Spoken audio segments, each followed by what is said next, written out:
Greetings everyone. As you've seen in the previous videos, something really strange happened during these experiments. The magnetic field patterns that appear using Marsio Salcuni's detection method, described in his research, Magnetic Orbitals, are identical to atomic orbitals as described by quantum mechanics.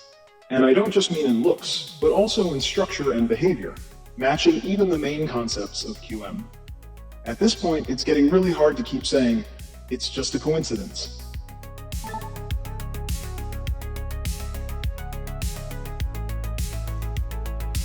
When two descriptions, born in completely different contexts, start overlapping, the question is no longer whether we're seeing something, but what we're actually observing. And from here, a whole bunch of questions and hypotheses begin to emerge. For example, where does the electron go?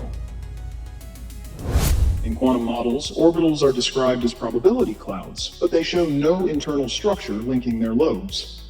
Yet physicists have been asking a very concrete question for decades. Where does the electron actually travel?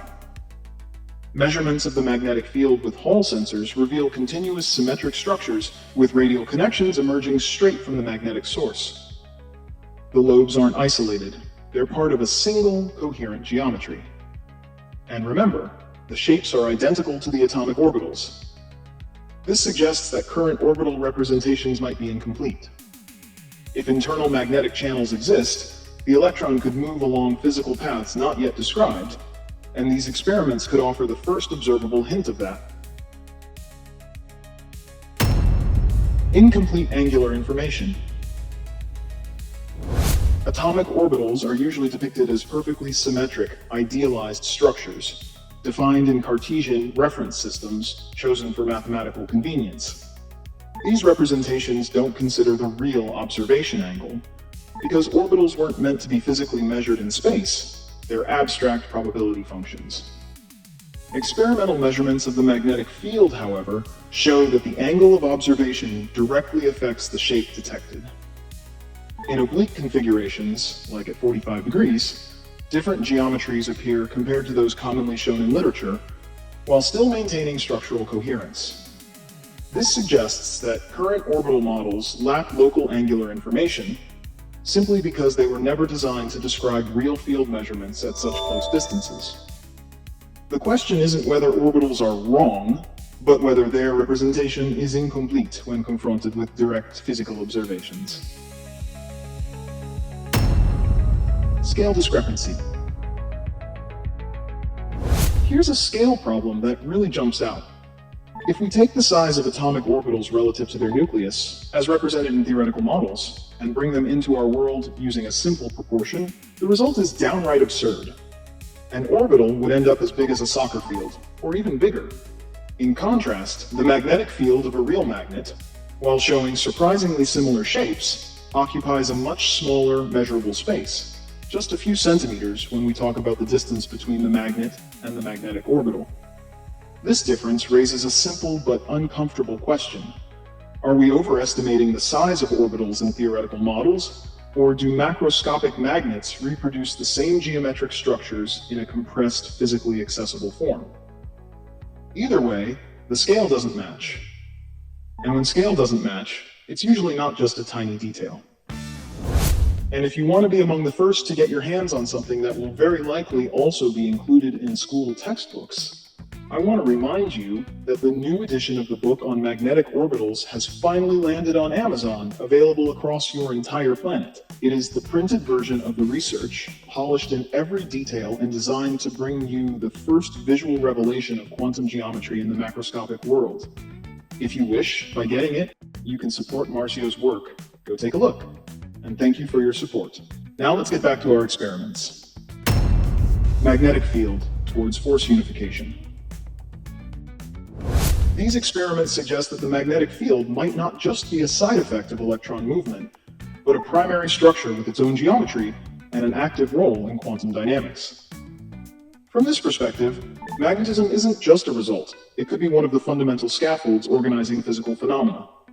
Considered together with gravity, the magnetic field could represent a manifestation of a deeper, unexplored principle.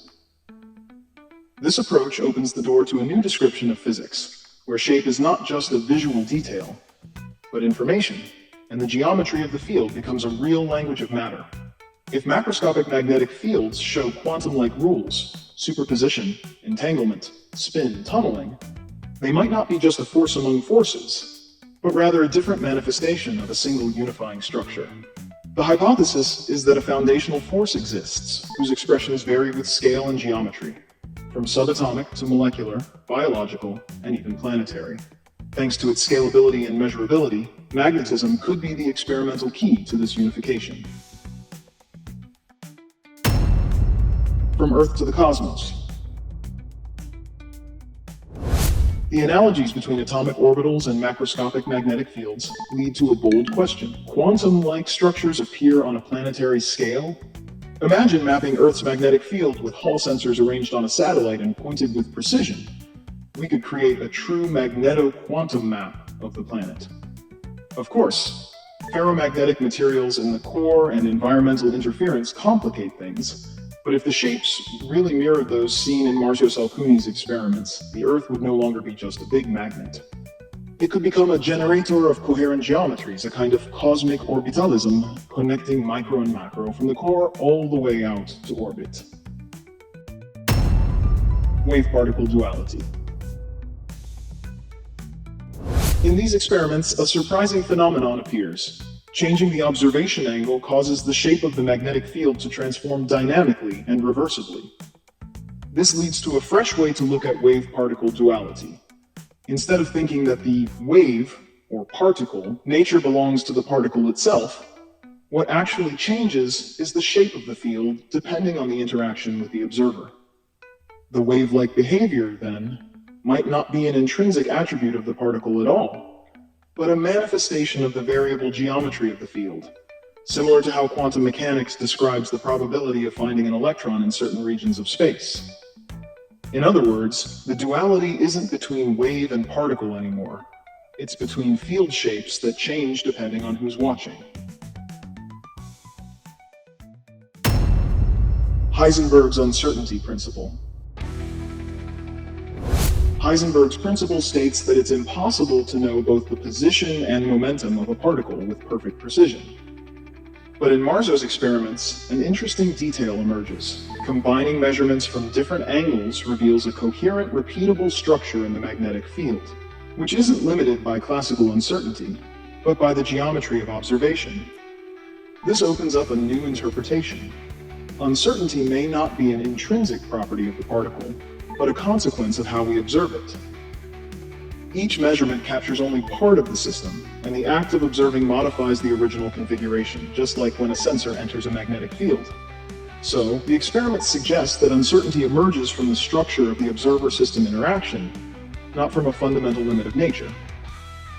It's a cautious reinterpretation that doesn't deny quantum mechanics, but offers a new perspective based on concrete observable data. Schrödinger's paradox with an angular twist. Here's a playful thought. The outcome of the experiment depends on the angle from which you open the box. Quantum information isn't static, it's dynamically accessible. Observation itself can act like a collapse, analogously but visibly, producing different results depending on your angle of interaction. So if I open the box from the front, the cat might be alive. If I open it from the back, maybe it's already dead. If I open it from the side, we might still be able to save it.